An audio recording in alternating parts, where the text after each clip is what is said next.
በስመ አብ ወወልድ ወመንፈስ ቅዱስ አሐዱ አምላክ አሜን። በሀገራችን በኢትዮጵያ በገጠርና በከተማ የምትኖሩ ከሀገር ውጪ በተለያዩ አህጉር የምትገኙ የሀገራችንን ዳር ድንበር ለመጠበቅና ለማስከበር በየጠረፉ የቆማችሁ በህመም ምክንያት በየጸበሉና በየሆስፒታሉ የምትገኙ እንዲሁም የህግ ታራሚዎች ሆናችሁ በየማረሚያ ቤቱ የምትገኙ ኢትዮጵያውያንና ኢትዮጵያውያት ሁሉ በቤዛዊ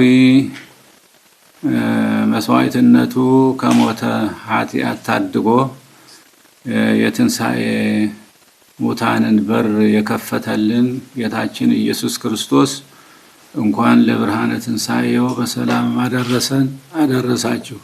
ወአነ እምየጡ ነፍስየ ቤዛ ባግዕ ከመ ካዕበ አንሣ። ዳግመኛ አነሳት ዘንድ ነፍሴን የበጎቼ ቤዛ አድርጌ እሰጣለሁ። ዮሐንስ ወንጌል ምዕራፍ 10 ቁጥር 17።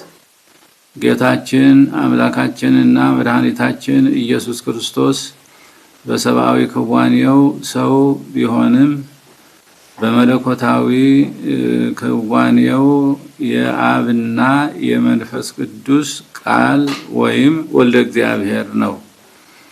በመሆኑም በሰብአዊ ክዋኔው ሟች ሲሆን በመለኮታዊ ክዋኔው ተነሽና አንሺ ነው። ከዚህ አንፃር ስግው ቃል ሁለቱንም ተግባራት በአንድ አካልና ክዋኔ የመፈጸም ስልጣን አለው። ይህም በመሆኑ ራሴን የማኖርና የማንሳት ስልጣን አለኝ በማለት እውነታውንና ምንነቱን አሳየ። ጌታችን ይህንን አስመልክቶ ከመሞቱና ከመነሳቱ በፊት ለቅዱሳን ሐዋርያት በተደጋጋሚ አስረድቷል። ስለሆነም የጌታችን ሞትና ትንሣኤ ድንገተኛ እና የግድ ሳይሆን ታውቆ ያደረ የውድ እንደሆነ ከዚህ እውነታ እንረዳለን። ጌታችን ይህንን ተግባር በውድ ፈቃዱ የፈጸመው በእግዚአብሔር አሰራር ከዚህ ውጪ የዓለም ድህነት የሚከናወንበት እድል ስለሌለ ነው።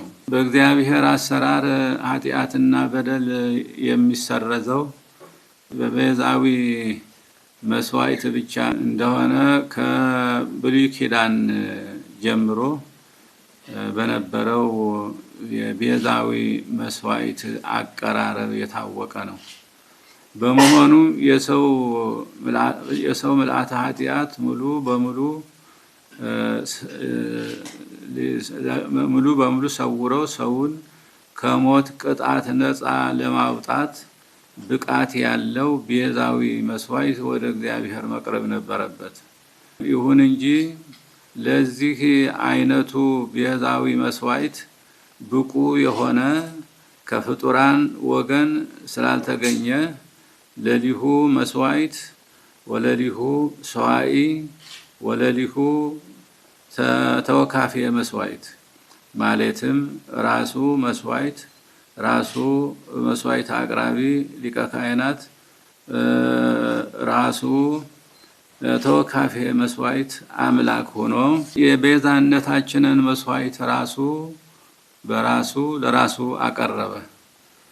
በዚህ ቤዛዊ መስዋዕትም እኛን ከሞት ቅጣት ነፃ አደረገን።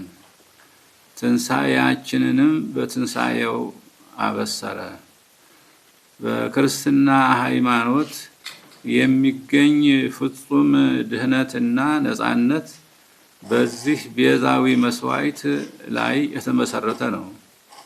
የተወደዳችሁ የመንፈስ ቅዱስ ልጆቻችን ምእመናንና ምእመናት ጌታችን በትንሳኤው ትንሳኤያችንን ሲያበስረን የትንሳኤ ሰዎች ሆነን በመንፈስና በሞራል በማደግ ብርሃናት ዓለም ልንሆን እንጂ እንደገና የጨለማው ኃይል መሳሪያዎች ልንሆን አይደለም። የሞቱና የትንሳኤው ምስጢር በንጹህ ህሊናችን ካስተዋልነው ውስጣችን እሱን ለመቀበል የሚያዳግተው አይደለም።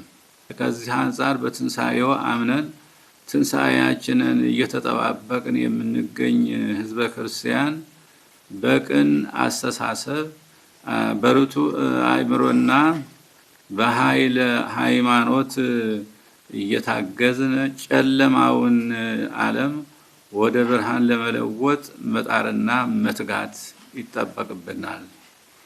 የጨለማው ዓለም መንፈስ ሊያጠፋን ካልሆነ በቀር እንደማይጠቅመን በተጨባጭ የምናውቀው ነው። ወደድንም ጠላንም ያለን ብቸኛ አማራጭ ብርሃንን መከተል ነው። እሱም እግዚአብሔር ነው። በብርሃን የሚመላለስ ሁሉ እንደማይጎዳ በእግዚአብሔር የሚኖር ተጎድቶ አያውቅምና ነው።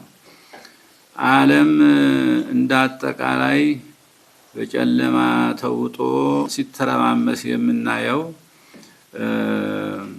ከብርሃን ይልቅ ጨለማን ምርጫው ስላደረገ ነው። ስለሆነም የኛ ምርጫ ብርሃን የሆነውን እግዚአብሔር እንዲሆን የቤተ ክርስቲያን የዘወትር ጥሪ ነው። በመጨረሻም የትንሳኤን በዓል ስናከብር ዓለም በክፋቱ ያጨለመባቸውን ወገኖች ጦማቸው እንዳይውሉ ካለን ከፍለን የተራቡትን በማብላት የተጠሙትን በማጠጣት የታረዙትን በማልበስና የዕለቱ ደስታ ተካፋዮች እንዲሆኑ በማድረግ ቀኑ ለሁላችንም ፍጹም ብርሃን ሆኖ ይውል ዘንድ ክርስቲያናዊ ግዴታችንን እንድንወጣ ጥሪያችንን በእግዚአብሔር ስም እናስተላልፋለን። መልካም የትንሳኤ በዓል ያድርግልን። እግዚአብሔር ኢትዮጵያንና ሕዝቦቿን ይባርክ። ስብሐት ለእግዚአብሔር አሜን። ሚያዝያ 4 ቀን 2018 ዓመተ ምህረት አዲስ አበባ ኢትዮጵያ።